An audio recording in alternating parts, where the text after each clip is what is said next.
Igitabo Abakurambere n'Abahanuzi, igice cya 13. Igitambo cya Isaka. Ikigeragezo cyo kwizera. Iki gice gishingiye mu Itangiriro, igice cya 16 n'icya 17 umurongo wa 18 kugeza kwa 20, igice cya 21 umurongo wa 1 kugeza kwa 14, n'igice cya 22 umurongo wa 1 kugeza kwa 19. Aburahamu yari yaremeye isezerano ry'umwana w'umuhungu, ariko ntiyategereza yuko Imana isohoza isezerano ryayo igihe yateganyije no mu buryo ishatse.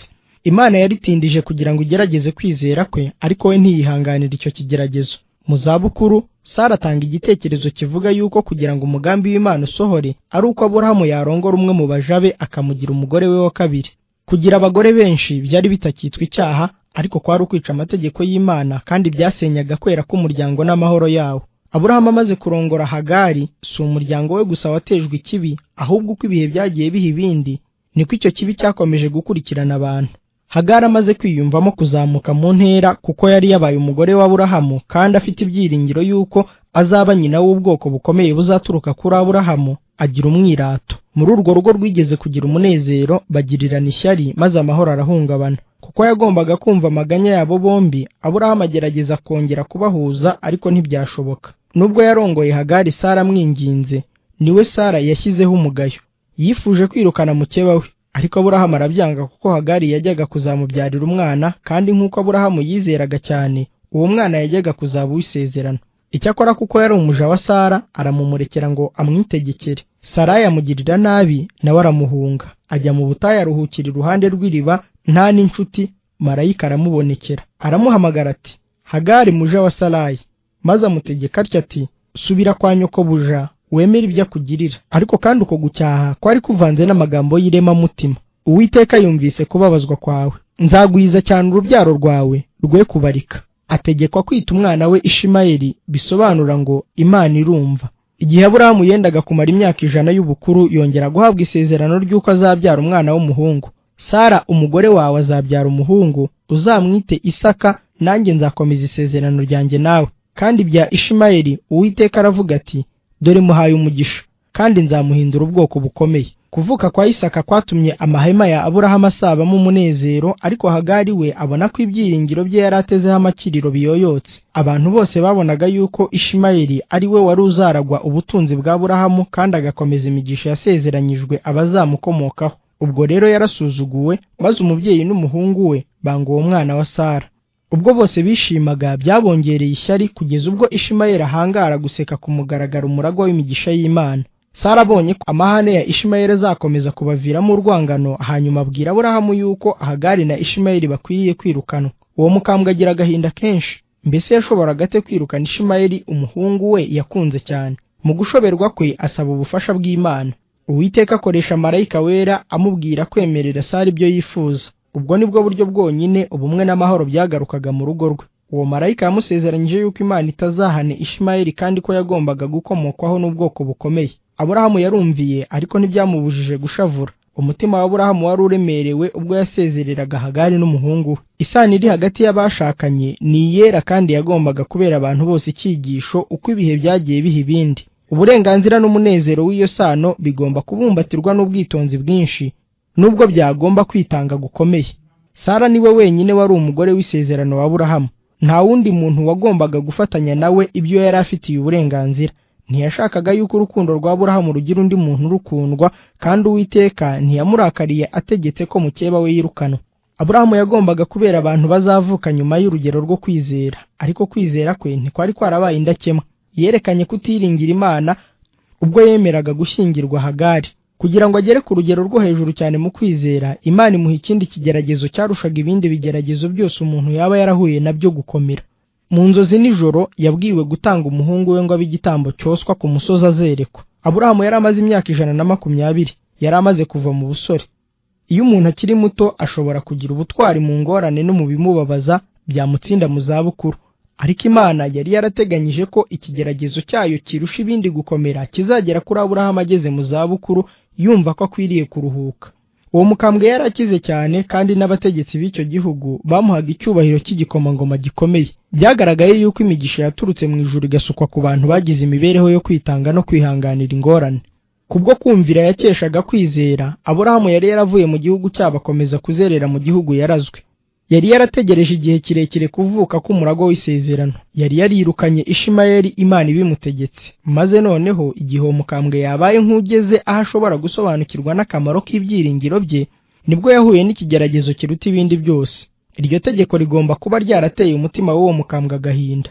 Imana iravuga iti, jyana umwana wawe w'ikinege ukunda Isaka umutambireyo. Satani yari amuri hafi amubwira yuko ibyo yabwiwe ari ibinyoma, kuko itegeko ry'Imana rivuga riti ntukice. Imana ntiyategeka yuko icyo yabuzanyije gikorwa. Asohotse mu ihema rye, Aburahamu yibuka rya sezerano yuko urubyaro rwe rwajyaga kutazabarika nk'inyenyeri. Niba iryo sezerano ryaragombaga kuzasohorezwa muri Isaka, yajyaga kwicwa ate? Aburahamu yunamye hasi ku butaka, maze asenga uko atigeze asenga mu mibereho ye, kugira ngo Imana imuhamirize yuko iryo tegeko riteye ubwoba agomba kurikurikiza. Yibuka ko abamarayika bari boherejwe kumenyekanisha umugambi w'Imana wo kurimbura Sodomu, ari nabo bari bafite ubutumwa bw'isezerano ry'uwo muhungu we Isaka. Ajya aho yari yarahuriye n'intumwa z'Imana yizera ko yabona ayandi mabwiriza, ariko ntayo yabonye. Yumva itegeko ry'Imana rimubwira ngo, jyana umwana wawe ukunda w'ikinege Isaka. Iryo tegeko ryagombaga kubahirizwa. Umunsi wari wegereje kandi yagombaga guhaguruka akagenda. Isaka yari urumuri rw'inzu ye, ihumure mu zabukuru ze, umuragwa w'imigisha wasezeranwe, ariko yategetswe kwivushiriza amaraso y'uwo mwana w'umuhungu. Byasaga nk'aho biteye ubwoba kandi bidashoboka. Isaka yari yisinziririye neza ubuticura by'ubusore n'ubuziranenge. Se yamaze akanya gato areba mu maso yakundagaho umuhungu we, hanyuma areba hirya ahinda umushyitsi, asanga Sara nawe wari usinziriye. Yibaza yuko akwiriye kumukangura. Yifuzaga kumutura ingorane zari mu mutima we ngo bafatanye iyo nshingano yari iteye ubwoba, ariko ntibyamushobokeye. Isaka yaramushimishaga cyane kandi yamuheshaga ishema. Urukundo nyina yari amufitiye rwashoboraga gutuma yanga icyo gitambo. Aburahamu ageze aho ahamagara umwana we, amubwira yuko yategetswe gutanga igitambo ku musozi wari kure yaho. Isaka yari asanzwe ajyana na se gusenga, ibyo ntibyamutangaje. Bategura inkwi, bazihambira ku ndogobe, maze bajyana n'abagaragu babiri. Muri urwo rugendo umugabo n'umuhungu we ntibavugaga, kuko umukambwe yatekerezaga ibanga rye ryari riremereye. Ibitekerezo bye byari byerekeye kuri nyina wa Isaka wamukundaga cyane kandi wamwirataga n'umunsi azasubirira iwe wenyine. Yari azi yuko niyica umuhungu we, uwo mushyo uzahuranya n'umutima wa nyina. Uwo munsi watinze kurusha iyindi yose mu mibereho ya Aburahamu, wari ugeze mu masaha ya nyuma, ariko nayo agenda buhoro cyane. Arara asenga agifite ibyiringiro yuko hari intumwa y'Imana yavuga yuko uwo mwana yakwisubirira imuhira ntacyo abaye, agasanga nyina. Ariko nta humure umutima we wari ubabaye wabonye. Habaye undi munsi muremure, irindi joro ryo kwicisha bugufi no gusenga. Itegeko ryo kumusiga nta mwana afite ryari rikivuga mu matwi ye. Satani yari hafi kugira ngo amwongorere gushidikanya no kutizera, ariko Aburahamu agatsinda imigambi. Ubwo bari bagiye gutangira urugendo rw'umunsi wa gatatu, uwo mukambwe abona ikimenyetso yari yarasezeranyijwe kubona. Igicu cy'icyubahiro gitamba hejuru y'umusozi w'i Moriya. Amenya yuko ryajwi yari yumvise ryari rivuye mu ijuru. Uwo muhungu bari baramuhawe batabyizeye. Mbese uwatanze iyo mpano y'agaciro kenshi ntiyari afite uburenganzira bwo kuyisubiza? Hanyuma kubwo kwizera arongera yibuka rya sezerano. Kuri Isaka niho urubyaro ruzakwitirirwa. Urubyaro ruzangana n'umusenyi wo ku nyanja. Isaka yavutse mu buryo bw'igitangaza. Mbese imbaraga yamuhaye ubugingo ntiyajyaga no kubumusubiza? Aburahamu asobanukirwa n'amagambo y'Imana ngo Imana ibasha ndetse no kuzura abapfuye.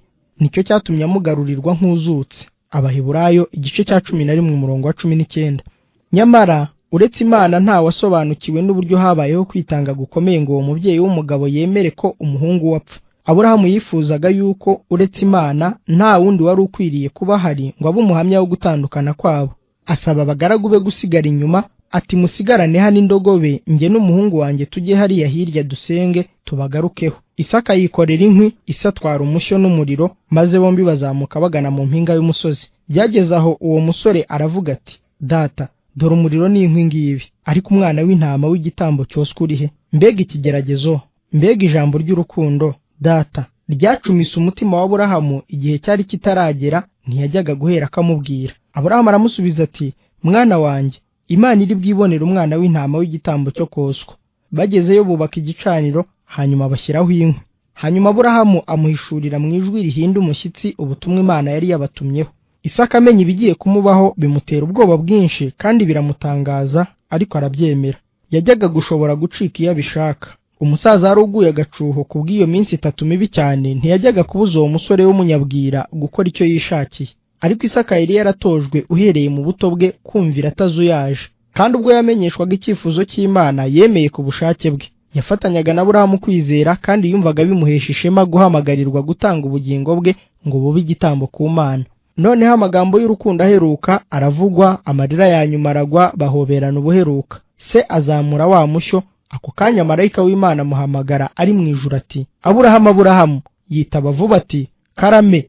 Yongera kumva rya jwi riti, ntukoze ukuboko kuri uwo muhungu, ntugire icyo umutwara, kuko ubumenye yuko wubaha Imana, kuko utanyimye umwana wawe w'ikinege. Nuko Aburahamu yubura amaso, abona imfizi y'intama yafashwe mu bihuru, maze ayitamba vuba mu cyimbo cy'umuhungu. Anezerewe kandi ashima Imana, yita izina rishya aho hantu hera Yehova Yire, Uwiteka azatuma kiboneka. Ku musozi w'i Moriya, Imana yongera guhamisha indahiro imigisha ya Aburahamu n'iy'urubyaro rwe. Ndirahiye, niko Uwiteka avuga, ubwo ugenje utyo ntunyime umwana wawe w'ikinege, no kuguha umugisha nzawuguha, no kugwiza nzagwiza urubyaro rwawe ruhane n'inyenyeri zo mu ijuru, kandi ruhane n'umusenyi wo mu kibaya cy'inyanja, kandi ruzahindura amarembo y'ababisha barwo, kandi mu rubyaro rwawe niho amahanga yose yo mu isi azaherwa umugisha, kuko wanyumviye. Umurimo wo kwizera wa Aburahamu ni inkingi y'umucyo imurikira inzira y'abagaragu b'Imana uko ibihe biha ibindi. Muri urwo rugendo rwamaze iminsi 3, Aburahamu yari afite igihe gihagije cyo gutekereza ku by'Imana yari yamubwiye, ndetse akaba yabishidikanya. Yajyaga gutekereza yuko gucumita umuhungu w'icyuma ngo mutambe byajyaga kugaragara nk'aho ari umwicanyi, akaba Kayini wa kabiri. Ibyo yigishaga byajyaga kwangwa kandi bigasuzugurwa, maze ntiyongere kugira icyo amarira abantu nkawe. Yajyaga gushobora gushaka urwitwazo rwo kutumvira kuko yari ashaje, ariko uwo mukambwe ntiyashatse urwitwazo urwo ari rwo rwose. Aburahamu yari umuntu. Ibyo yakundaga n'ibyamuhuzaga n'abandi ni nk'ibyacu, ariko ntiyumvikanye n'umutima we wari ufite akababaro kenshi. Yari azi yuko Imana itabera kandi ikiranuka mu byo ishaka byose. Aburahamu yizeye Imana bimuhanirizwa no gukiranuka, yitwa inshuti y'Imana. Yakobo igice cya 2 umurongo wa 23. Na Pawulo aravuga ati, mumenye yuko ari nako abiringira kwizera ari bo bana ba Aburahamu. Abagalatiya igice cya 3 umurongo wa 7. Ariko kwizera kwa Aburahamu kwagaragajwe n'imirimo. Mbese sogokuruza Aburahamu ntiyatsindishirizwe n'imirimo ubwo yatangaga Isaka umwana we ngo atambwe ku gicaniro? Ubonye yuko kwizera kwafatanyije n'imirimo ye, kandi ko kwizera kwe kwatunganyijwe rwose n'imirimo ye. Yakobo igice cya 2 umurongo wa 21 n'uwa 22. Abantu benshi ntibasobanukirwa n'isano iri hagati yo kwizera n'imirimo. Baravuga bati, wizere Kristo gusa ntacyo uzaba, gukomeza amategeko ntibikureba, ariko kwizera nyako kuzagaragarira mu kumvira. Uwiteka avuga ibyerekeye se w'abakiranutsi agira ati, kuko Aburahamu yanyumviraga akitondera ibyo namwihanangirije n'ibyo nategetse n'amategeko yanjye nandikishije n'ayo navuze.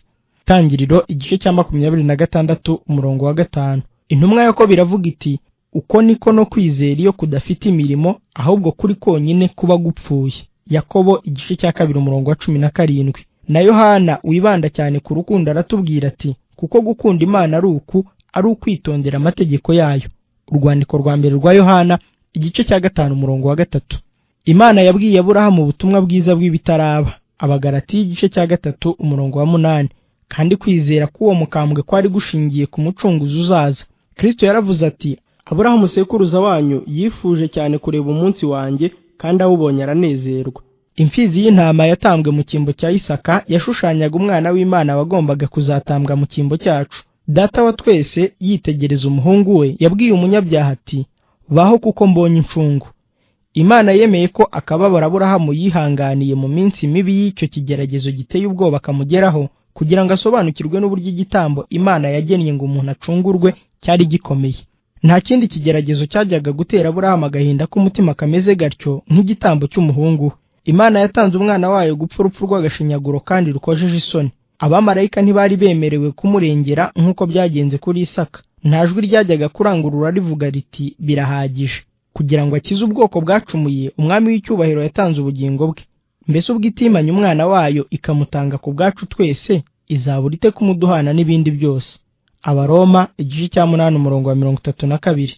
Igitambo Imana yatse Aburahamu nticyari icyo kumwunganira wenyine gusa cyangwa abantu bazavuka uko ibihe bizajya biha ibindi, cyari icyo kwigisha n'abanyabwenge b'abaziranenge baba mu ijuru no ku yandi masi. Aho ku isi umugambi wo gucungura umuntu washohojwe nicyo gitabo cyigisha iby'ijuru n'isi. Ku bwa Aburahamu yari yarerekanye ko adafite kwizera, Satani yari yaramureze ku bamarayika no ku Mana. Imana yashatse kwerekana mu ijuru hose yuko umugaragu wayo ayinambaho, yuko nta kindi cyakwemerwa uretse kumvira kuzuye no kubahishurira bisumbuyeho umugambi w'agakiza. Ikigeragezo Adamu yageragereshejwe nticyarimo umubabaro ngo ashenguke, ariko itegeko Aburahamu yahawe ryatumye agira kwitanga kumushenguye atari yarigeze agira mu mibereho ye. Abatuye mu ijuru bose baratangaye kandi bahesha Aburahamu ikuzo kubwo kumvira kwe kutagira amakemwa. Abatuye mu ijuru bose banejejwe n'uburyo yari indakemwa. Ibirego bya Satani byagaragajwe yuko byari ibinyoma. Isezerano ry'Imana ryahamyaga yuko uwumvira azagororerwa. Igihe Aburahamu yabwiwe gutamba umuhungu we, abo mu ijuru bose babonye uko yakurikiranyaga intambwe asohoza iryo tegeko. Nibwo rero ubwiru bw'umugambi w'agakiza bwarushijeho kumenyekana, ndetse n'abamarayika niho bahishuriwe neza guteganya bihagije Imana yari yagiriye umuntu ngo azabone agakiza. Urwandiko rwa mbere rwa Petero, igice cya mbere umurongo wa 12. Umuntu ngo azabone agakiza. Urwandiko rwa mbere